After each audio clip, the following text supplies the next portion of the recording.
இந்த நூலை எழுதிய அன்பு சகோதரர் கேஸ் அவர்கள் ரொம்ப ஒரு போற்றுதற்குரிய பெருமைக்குரிய ஒரு மனிதராக நான் பார்க்கிறேன். மரம்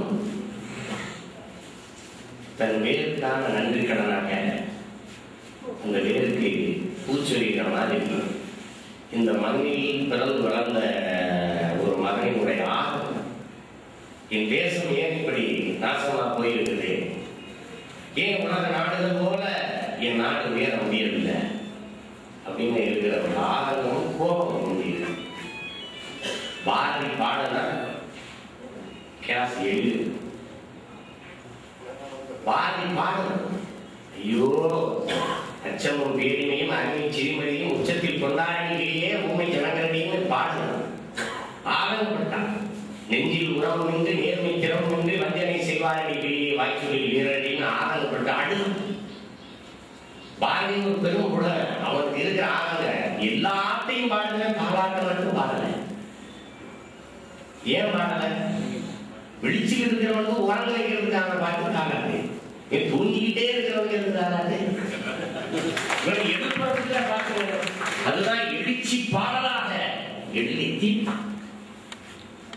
அதே மாதிரி அருமை சகோதரர் கேஸ் அவர்கள் இந்த புத்தகத்தை புரட்டும் போது இது யாருக்காக எழுதப்பட்டதுன்னா புதிய பாரதத்தை படைக்க போற அடுத்த தலைமுறைக்கு. இங்க அமர்ந்திருக்கிற யாராவது என்ன அடுத்த தலைமுறை எல்லாம் பெரியவர்களாக மரியாதைக்குரியவர்களாக கூடியிருக்கீங்க. யாரும் இளைஞர்களே எங்கில் கருத்தும் திருக்குறள் இல்லையா, புறநானூற்றில் இல்லையா, அகநானூற்றில் இல்லையா? தமிழகம் இந்த தேசத்து மக்களுக்கும் சித்தாந்தமும் தத்துவமும் கோடான கோடி கொட்டி கிடக்குது. செயல்படுத்தத்தான் ஆள் இல்லை, சிந்திக்க வேணாம், செயல்படுத்த ஆள் இல்லை.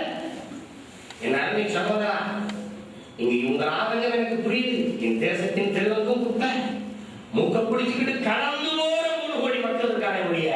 ஒருத்தர் ஓரம் தெளிவிட ஒரு வயது அந்த தேசத்தில் சுவர்ணகிரி போடுறான். சுத்தம் சுதந்திரம் எழுதுதல் யாருக்கும் எதிர், சொல்லுதல் யாருக்கும் எதிர். ஐயவான் சொல்லிய வண்ணம் செய்யலாம் முப்பாட்டன் தான். சுத்தம் சுதந்திரம் எழுதி போடுறான். சரி, யாரையா கூட்டுறது?